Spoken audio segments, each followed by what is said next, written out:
And across the country, people are stressed out, and many children and teens are feeling the pressure for sure. With mental health becoming a defining issue for the next generation, how can we better emotionally support students? Josephine Hunt is an educational leader, a speaker, and instructional coach with a clear mission: teaching our students resiliency. And we welcome her now. Good morning to you, Josephine.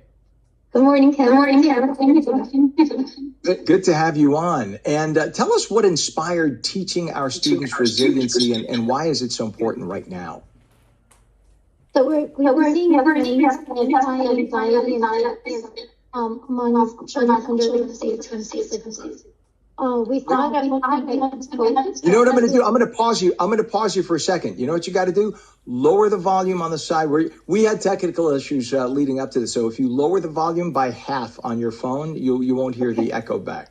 So we'll let you do that. That's our fault, not her fault, folks. So because we had the phone connectivity issues. So all right. So we'll let you start again from there. So talk about the resiliency again, please. Sure. So we've been receiving a lot of data regarding students' anxiety and stress and depression and hopelessness especially. And it's been increasing by 40%, where students and children under the ages of 18 are struggling with just their emotional wellness.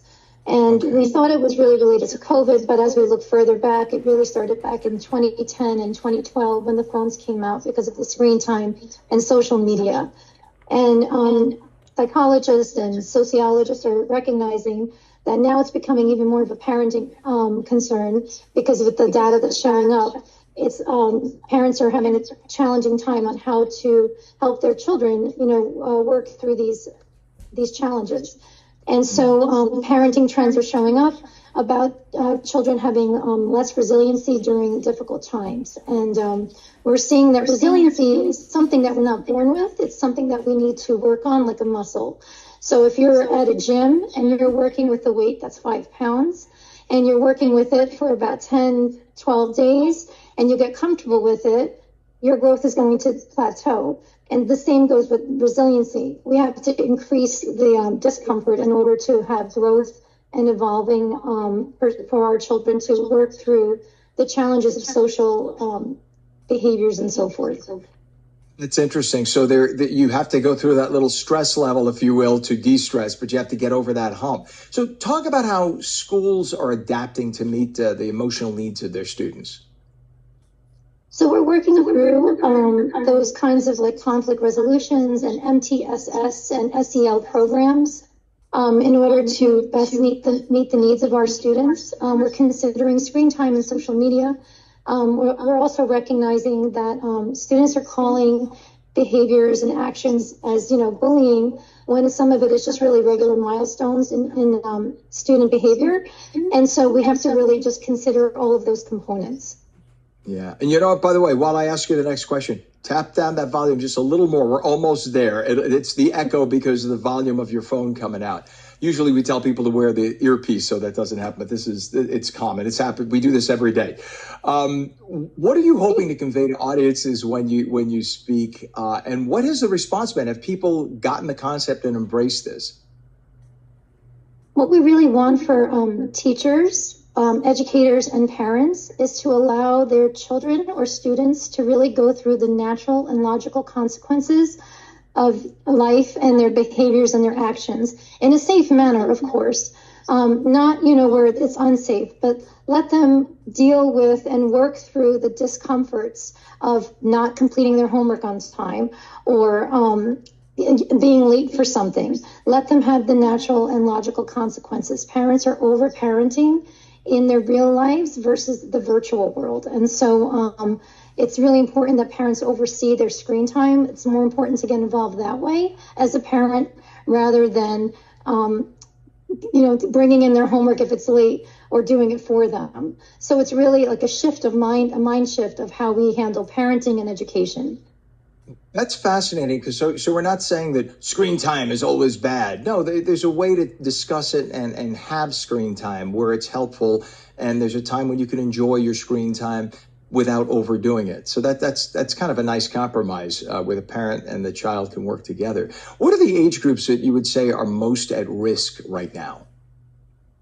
That are most, sorry?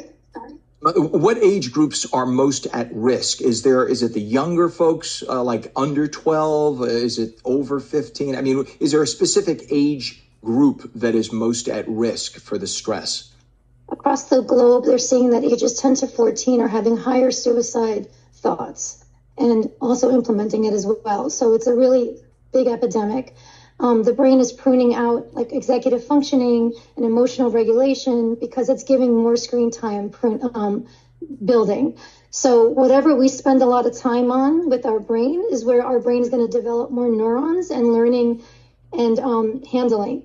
And so when we remove, regular physical learning and with social media or technology, our brain is going to adapt to that.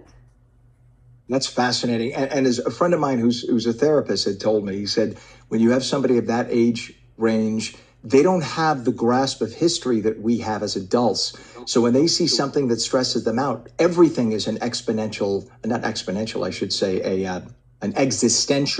threat because they don't have the history in their minds to know that, oh, don't worry, we've gotten through this before. So everything looks like, oh my God, my whole life is over to somebody who's that age, right? Right. And it's true. We're lucky at our age to see that, like in the before and after. But the children that are of ages under 18 and so forth, they don't know that before and after the phones, life without a phone and social media. And so as parents, it's really important, and educators, to really, keep an eye on like what the children are working on and what they're exposing themselves to. They really need more like face-to-face engagement and outside play and unstructured time. And that's become less and less. I mean, I'm not sure if you see, but there's less and less children that are outside playing and having regular, normal, play and conflict time. Instead, they're, having play dates on their phones.